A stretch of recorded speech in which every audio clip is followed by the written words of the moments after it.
उसके आगे हम चल के जाएंगे तो रास्ते में वो झाड़ी आएगी जहाँ पर राधा रानी के विग्रह प्रकट हुए थे। रास्ते में आप उसको मिस नहीं कर सकते हैं, आप सतर्क होकर जाएंगे। राइट में ऐसा एक आएगा फेंस, उसके अंदर बहुत झाड़ी होगी पीलू के वृक्ष की, उसके लिखा हुआ है नारायण भट्ट तपस्थली राधा कृष्ण प्राकट्य स्थली, ऐसा लिखा हुआ है। उधर आप वंदन करो। वहीं पर राधा कृष्ण के विरह जमीन में लुप्त हुए थे, लाडली लाल के। नारायण भट्ट गोस्वामी ललिता सखी के गांव में रहते थे, वहाँ पर जन्म हुआ था उनका। वो ललिता देवी के अवतार थे। नारायण भट्ट गोस्वामी नहीं, नारद मुनि के अवतार थे। उनका वहाँ जन्म हुआ है, वहीं उनका समाधि भी है। उनको स्वप्न दिया, बोलो हरे कृष्णा कृष्णा कृष्णा हरे हरे, हरे राम राम राम हरे हरे। तो स्वप्न दिया और बताया स्वप्न में हाथ पकड़ करके यहाँ पर मेरे विग्रह हैं, उसको निकालो और मेरे जगह पर स्थापना करो। नारायण भट्ट गोस्वामी ने उसका उत्खनन किया और लाडली लाल के विग्रह जो है वहाँ स्थापन कर दिए। मूल में लाडली लाल के विग्रह वज्रनाभ ने बनाए थे, फिर वो समय के अनुसार लुप्त हो गए भगवान की इच्छा से। फिर नारायण भट्ट की कृपा से, मैंने बताया ना, संत की कृपा से ही कुछ प्रकट होता है, नहीं तो नहीं होता है। संत के माध्यम से ही भगवान अपने आप को, अपने धाम को, अपनी लीला को प्रकट करते रहते हैं। तो स्थापन कर दिया उन्होंने। उसके आगे चले जाएंगे तो हम भानुगढ़ में जाएंगे। वो श्री जी महारानी का घर है, जहाँ पर श्री जी महारानी अपने पिताजी वृषभानु महाराज, अपनी माताजी कीर्ति मैया, बड़े भाई श्री दामा, छोटी बहन अनंग मंजरी जो बलराम जी का अवतार है, इस सुंदर परिवार के साथ वहाँ रहती है। अभी आप लोग तो जा रहे हैं, अभी कल परसों मैं उनके महल का पूरा डिटेल वर्णन करूँगा। क्या अंदर शोभा है, बड़ी दिव्य शोभा है वृषभानु महाराज की। साक्षात राधा रानी उनकी बेटी है। ऐश्वर्य का उगम जो है वो उनकी बेटी है, तो क्या ऐश्वर्य की कमी है वहाँ पर। अनंत लक्ष्मियाँ निवास करती है बरसाने में, कहीं ऐश्वर्य की कमी नहीं पड़नी चाहिए। कृष्ण भगवान का आदेश है, रमा क्रीडन नृपः, दशम स्कंद में लिखा है कि आपका जन्म यहाँ पर हुआ है, राधा रानी का जन्म हुआ है, इसलिए लक्ष्मी रमा यहाँ पर क्रीड़ा, यहाँ खेलती है। रमा देवी का क्रीड़ा स्थल बन गया है because of you, because you have come take birth here. आपने जन्म लिया है, इसलिए ये वृंदावन धाम लक्ष्मी देवी का क्रीड़ा स्थल बन गया है। तो ऐश्वर्य ऐश्वर्य है। राधा रानी का जन्म हुआ ना, तो वृषभानु महाराज ने इतना धन लुटाया दान में। फॉर एग्जाम्पल, एक भंडार खोल दिया मोतियों का और सबको दिया, जो भी आए उनको दिया। कोई देखा नहीं संत है कि विरक्त है कि गृहस्थ है, सबको दे दिया। हाँ, सबको दे के ऐसे झोली भर के सब मोती लेके जा रहे हैं ना, ऐसा बहुत सारे मोती। कुछ देर अंतर के देख रहे हैं तेरे कितने मोती, मेरे कितने मोती। कुछ समय बाद ऐलान हुआ, अभी हीरो का भंडार खोल दिया है। ये मोती ऐसे फेंक दिए उधर ही, वापस भागे। अभी एक नहीं, बहुत सारे हजारों भिक्षुक थे, सब लोगों ने मोती फेंके उधर, भागे हीरो के लिए, जो उच्च रत्न है वो। फिर मोती के जगह पर हीरो का वितरण हुआ, सबने भर भर कर झोली भर भर के हीरे भर के लिए और आनंदी होके जा रहे हैं। उतने में अनाउंसमेंट हो गया, वो होता है ना एमराल्ड, क्या बोलते हैं उसको, पाचू जो हरे रंग का होता है, फिर एक नीलमणि होता है, नीले रंग का होता है। ऐसे करके करके सभी भंडार खोले और हर टाइम में, हर समय अपने गोद में जितने भी रत्न थे सब लोगों ने फेंक दिए। दूसरे लालसा से गए तो क्या हुआ, ब्रज में सब जगह पर कण कण में रत्न ही रत्न थे। राधा रानी के जन्म के समय, राधा जन्म लियो, राधा जन्म लियो, राधा रानी के जन्म के समय इतना वैभव प्रकट हो गया। ये इसका ऐलान था कि राधा रानी आ रही है। वो राधा रानी इस महल में रहती है, उनका निज निवास स्थान है। अनंत लीलाएं वहाँ पर हुई है।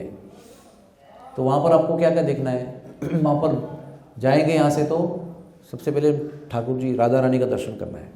उसमें क्या देखना है, वही बात है। उधर आप देख रहे हैं फिर भी नहीं देख रहे हैं तो वही देखनी है। अरे हाँ, ऐसे वाली बात वहाँ पर भी है।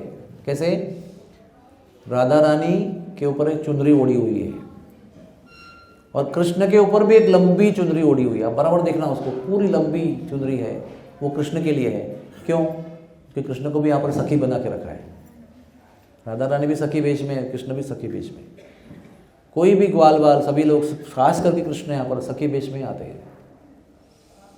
ये राधा रानी के प्रति कृष्ण का प्रेम का एक प्रतीक है कि I can even give up my manlyhood, मतलब मेरा पौरुषत्व भी छोड़कर मैं स्त्री बनकर यहाँ पर आ सकता हूँ, आपके लिए कुछ भी कर सकता हूँ।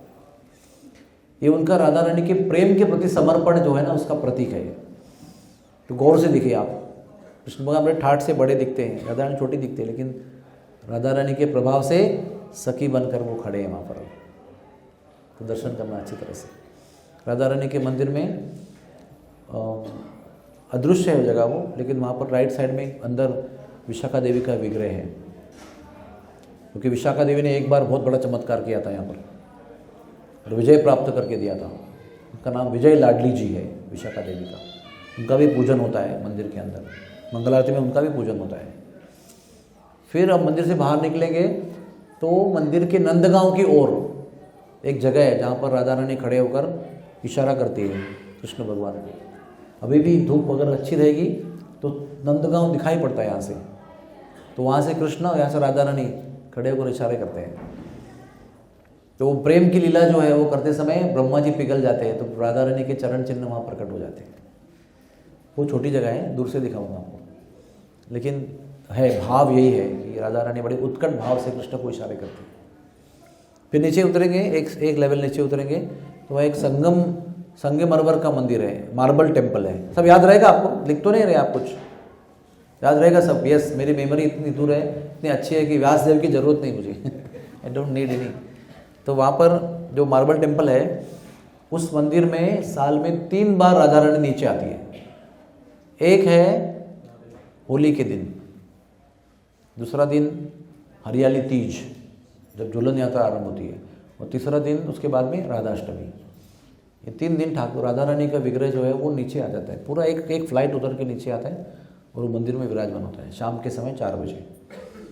और साल भर ऊपर के मंदिर में पुरुष वर्ग उसकी पूजा करते हैं, इसको आरती कहते हैं। और वो 3 बार 4:30 से 7:30 बजे तक, जब 3 घंटे राधा रानी नीचे रहती है, तो गोस्वामियों की जो कन्याएं हैं वो पूजा करती हैं और उसको आरता कहते हैं। अद्भुत चीज़ है। और एक विशिष्ट बात होती है, जब ठाकुर जी राधा रानी नीचे आते हैं तो सभी प्रकार के लोग उनकी पूजा करते हैं। कोई कामगार हो, कोई वर्कर हो, कोई वैश्य हो, कोई क्षत्रिय हो, कोई ब्राह्मण हो, कोई भेदभाव। ऊपर खाली ब्राह्मण वर्ग गोस्वामी लोग पूजा करते हैं, नीचे आने पर सब भी, कोई ढाडिन मालिन कोई भी हो, सब लोग, कोई मैतरनी, सब सेवा करते हैं। वो सेवा राधा रानी स्वीकार करती है, बड़ी अनुकंपा से, किसी वर्ग का भेदभाव न करते हुए सेवा स्वीकार होती है। तो 3-4 घंटे होली के समय रंग उधेड़ते हैं, झूला में झूला झुलाते हैं, राधाष्टमी में बहुत बधाई गाते हैं, बहुत बड़ा आनंद होता है। बहुत भीड़ भी होती है, शक्ति भी होनी चाहिए उसमें होने की, आनंद लेने के लिए कुछ देना पड़ता है, सैक्रिफाइस। तो राधा रानी के महल में बहुत अद्भुत लीलाएं होती है। फॉर एग्जाम्पल, वहीं पर वृषभानु महाराज के महल में बड़ा उत्सव था, तो नंद बाबा को विशेष रूप से राधा रानी के हाथ से रसोई परोसी गई। तो यशोदा मैया ने ढाढ़स किया उनको पूछने का कि राधा रानी को भेजो, उधर वो निवेदन दिया, वो जगह महल की है।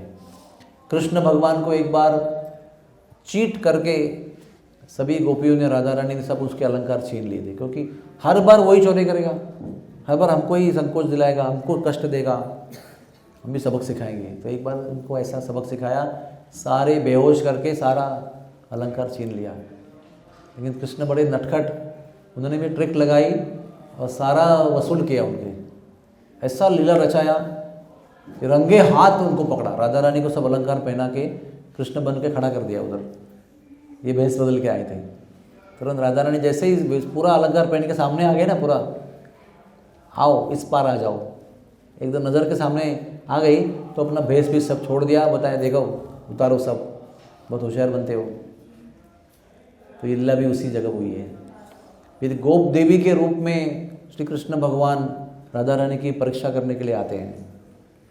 गोप देवी का रूप बदल के कृष्ण की बहुत निंदा करते हैं, और उसको सुनकर राधा रानी इतनी तप्त हो जाती है, वो जितने भी अपराध करती है वो गोप देवी यानी कृष्ण स्वयं, कृष्ण के सब विरुद्ध वो सारे अपराधों को काटती है। वो कहती है कि ये तो बहुत दुष्ट है, कैसे दुष्ट नहीं है, ये तो बहुत कमज़ोर व्यक्ति है, तो कैसे साहसी है, विजयी है, कैसे सुंदर है, कैसे उच्च जाति का है, हर चीज़ कैसे वीरता है इसके अंदर, सारा गौरव करती है कृष्ण का। तो कृष्ण एकदम कांपने लगते हैं। तो बाद में वो कहते हैं कि चलो तुम्हारा इतना कृष्ण पर प्रेम है तो अभी तुम स्मरण करके दिखाओ, तुम्हारे स्मरण करते ही कृष्ण आ गए तो मैं मान लूँगी कि तुम्हारा कृष्ण पर सही प्रेम है। क्योंकि उनको भी रहा नहीं जा रहा था कि मैं मेरा एक गोप देवी का रूप जो है वो मेंटेन नहीं कर पाऊँगा। तो राधा रानी जब आँख बंद के बैठ गई ना, तुरंत इसने भेष बदल दिया अपना। और राधा रानी ने आँखें खोली तो वहाँ पर कृष्ण थे और क्या बोलते हैं, तुमने पुकारा मैंने आ गया। लेकिन आते आते एक चुड़ैल को मैंने देखा। वो चुड़ैल बहुत खतरनाक है, ऐसे नागिन से आप संग मत किया करो, ये मेरी आपके लिए सूचना है। वो ऐसे फटफटाती हुई जा रही थी, बहुत उसका भाव जो है ना वो विरुद्ध था। तो वो गोप देवी की लीला भी उसमें हुई है, बहुत सुंदर सुंदर लीलाएँ हुई है इसमें। वो जो मैंने बताया था ना लीला में वो दिन साकरी उधर पीली पोखर में बताया था ना कि वो पांडे लीला थी। पांडे को भी उधर महल में लेके गए थे, वहीं पर उनको भोजन कराया था, वस्त्र पहनाया था, पांडे को बहुत संतुष्ट किया था, ब्राह्मण को राजवस्त्र पहनाए थे। आप थे ना उधर पीली पोखर में, तब मैंने बताई ना कहानी उधर। तो ऐसे अद्भुत अद्भुत अद्भुत लीलाएँ जो है वो सब भानु महल में होती है। तो आप चिंतन कीजिए उसका कभी। अभी अगले हफ्ते में मैं विस्तार में एक लीला बताने वाला हूँ, वहाँ पर क्या क्या कैसे कैसे हुआ। दूसरी एक बात आपको बताना जरूरी है क्योंकि आप जा रहे हैं, शायद बताया भी होगा आपको, लेकिन ये बरसाना धाम इतना पावरफुल है कि यहाँ पर कंस एक बार आया था। बूला भटका नहीं था, वो कृष्ण को खोजने के लिए आया था, लेकिन इस रास्ते से वो नंदगांव जाके खोजना चाहता था। लेकिन जैसे ही वो बरसाना के क्षेत्र में प्रवेश किया तो माता जी बन गया। कुछ नहीं करना पड़ा उसके लिए राधा रानी को, कुछ यहाँ बैठ के मंत्र बोल रही है, कुछ हाथ पाथ घुमा रही है, ऐसा ऐसा कर रही है, ऐसा कुछ नहीं। राधा रानी अपना अपना काम कर रही थी। उनके प्रभाव क्षेत्र में आया वो इतना बड़ा चक्रवर्ती सम्राट, बरसाने में आते ही कन्या बन गया। सब गोपियों ने उसको मोटल्ली गोपी करके अच्छे ताने दिए। मोटल्ली यानी मोटल्ली गोपी, ए चल मोटल्ली गोपी चल, हेल उठा दे जरा, क्या कहते हैं, कंडे उठा ले, थोड़ा वजन कम हो जाएगा तेरा। कंसनी गोपी भी नाम रखा उसका, कंसनी गोपी। कंस को बेचारा बड़ा दुख हुआ, 6 महीने तक कंडे लिपे उसने, 6 महीने तक कंडे लिपे से लिपवाए, उसको बहुत ताने दिए, बहुत सारा उसके लिए संकोच की स्थिति पैदा की। तो बड़ी सुंदर कथा है, गर्ग संहिता में आती है कि राधा रानी का कितना महाप्रताप है। कृष्ण ने तो कंस के भेजे गए राक्षसों के साथ युद्ध भी किया, मेहनत की शरीर से, किसी के मुंह में हाथ डाला, किसी को कुछ किया, किसी को दबा दिया गला, किसी के स्तन चूस लिए, किसी को पैर मारा। राधा रानी ने कुछ नहीं किया, कोई राक्षस का कोई कनेक्शन नहीं है। एक कंस आया, हिम्मत करके कोई आया था बीच में, अरे वो कंस क्या काले घोड़े पे बैठ के आया था, उसका घोड़ा भी घोड़ी हो गया। बोलो ना प्रभाव है। 6 महीने वैसा ही टिका रहा, फिर उंगलियां नचाई, फिर दोबारा आओगे ना परमानेंट कन्या बन के रहोगे, वादा करो। एक राधा रानी के महाप्रताप से ना कंस दोबारा आया, ना कोई उसका सेनापति इधर आया, ना कोई राक्षस आया, किसी की हिम्मत ही नहीं हुई। कृष्ण को मारने के लिए सब जगह बहुत जगह आए, वो वृंदावन में आए, इधर उधर वन में, मधुवन में, तालवन में, सब जगह पर आए। बरसाना नंदगांव में कोई नहीं आ सका। कारण क्या उसका, इतनी उत्कट प्रेम की लीलाएं यहाँ पर होती है। तो ऐसी लीला में समझो अभी कृष्ण भगवान अपने चुराए माल को वापस लेने गए हैं समझो, और राधा रानी को सज लाया गया है वो माल के साथ। इसके बीच में हा हा हा हा करके हुए आ सकता है क्या राक्षस? सावधान, नहीं हो सकता है। मतलब गौचारण में ठीक है, लेकिन प्रेम लीला जो उत्कट हो रही है उसके बीच में कोई थोड़ी आके व्यवधान कर सकता है। तो इन उत्कट प्रेम लीलाओं को संपन्न करने के लिए राधा रानी की दिव्य इच्छा से यहाँ कोई राक्षस को प्रवेश करने का पूरा बंद इंतजाम किया गया। इसलिए नंदगांव बरसाने की लीला जो है, आगे भी 2 जगह है जहाँ पर भी कोई नहीं आ सका, जावट और कोकिलावन, ये भी जगह इसी क्षेत्र में आते हैं, जो विशेष अति विशेष क्षेत्र हैं। इसमें कोई भी राक्षस का कोई आना जाना नहीं है। बाकी सब जगह पर वृंदावन धाम में सब जगह है, भगवान मारने की लीला भी करते हैं। ये जगह जो है ना जहाँ पर आप आए हो, अनंत बार धन्यवाद करना, दंडवत प्रणाम करना, थैंक यू बोलना, यहाँ पर आना भी बहुत मुश्किल है, सब लोग नहीं आ पाते हैं। हम लोग भाग्यवान हैं, गुरु जी का यहाँ पर निवास है इसलिए हम लोग आते हैं। हमारे लिए गुरु जी ने मार्ग बना के रखा है ना, सेपरेट एंट्री बना के रखा है। सब लोग हमारे प्रेमी जन यहाँ पर रहते हैं, ये भी बहुत विशेष चीज़ है। हमारा की क्या योग्यता है, ऐसे ब्रजवासियों के साथ हमारा प्रेम संबंध कई सालों से आना जाना रहना सब होता है, विवाह का निमंत्रण आता है, क्या क्या होता है। तो ये सब संतों की कृपा है। तो इसलिए आप लोग को विनती करते हैं कि आप सब लोग प्रयत्न पूर्वक बार बार याद करके धन्यवाद, थैंक यू, कृतज्ञता, ऋणी भाव बनाए रखिए। एक दिन, आधा दिन, 1 घंटा भी मिलेगा यहाँ पर तो जीवन धन्य है आपका। और मैं आपको एक बोल्ड अभी स्टेटमेंट बताता हूँ, लास्ट स्टेटमेंट। अगर एक बार भी आप यहाँ पर सही भाव में आकर अगर सेवा करेंगे, सही भाव में, राइट कॉन्शियसनेस, उसमें क्या क्या होना चाहिए? नम्रता होनी चाहिए, सहनशीलता होनी चाहिए, सबसे बड़ी बात है ग्रैटिट्यूड होना चाहिए, धन्यवाद की भावना होनी चाहिए। हम किसी पर उपकार नहीं कर रहे हैं, हम पर ही उपकार हो रहा है, सबके लिए धन्यवाद है। ये अगर हम करते रहेंगे ना, एक ट्रिप भी करेंगे ऐसा, तो वो एक ट्रिप आपका यहाँ का गौलोक धाम जाने के लिए आपको योग्य बना देगा। तो कोई गारंटी है, फुल गारंटी। हम लोग बार बार क्यों आते हैं? हर बार हम लोग अपने चेतना में इम्प्रूवमेंट करके वो उसके यहाँ के निवास को और अच्छा करने का प्रयास कर रहे हैं। कई बार आकर हम लोग कुछ कुछ सीखेंगे और आगे हमारी चेतना को और विकसित करेंगे और धन्यवाद और कृतज्ञता बढ़ाएंगे।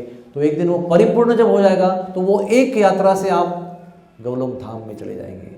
और समझो अगर नहीं भी हुआ, अगर आपने हर बार वो प्रामाणिक प्रयास अगर किया है आपने, समझो आप नहीं पहुंच पाए, गलतियां करते रहे, जो भी है, न चाहते हुए गलतियां होती रही, लेकिन आपका अगर प्रयास कंटिन्यूस रहा तो उस प्रयास को देख के भी हमको ग्रेस दिया जाएगा और हम भगवत धाम में प्रवेश करेंगे।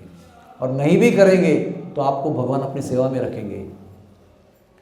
गौलोक धाम भी अल्टीमेट गोल नहीं लाइफ का, ये ध्यान रखना।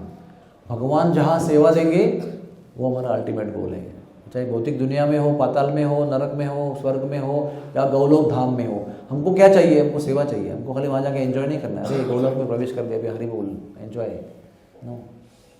यहाँ पर और वहाँ पर हमको सेवा में रहना है। सेवा ही गौलोक वृंदावन है। आज भी आप जहाँ सेवा कर रहे हो, जिस वार्ड में कर रहे हो, जिस जगह कर रहे हो, किचन में कर रहे हो, रसोई घर में कर रहे हो, वही गौलोक वृंदावन है।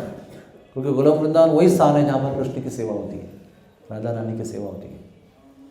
आप सबको बधाई है, कितना आपको समझ में आया और कितना आपने समझ लिया और कितना आपने ले लिया, वो आपका कैपेसिटी है, आपका कप है, आपका पात्र है। आप उसमें लीजिए जितना लेना है। ठाकुर जी लुटा रहे हैं, राधा रानी लुटा रही है, आपको कितना ले सकते उतना लीजिए और जीवन को धन्य कीजिए। बार बार आइए, ब्रजवासियों की सेवा कीजिए।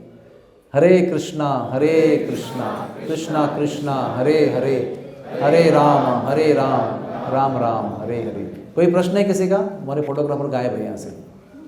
कोई प्रश्न है किसी का? Before we leave from here, anybody has any question?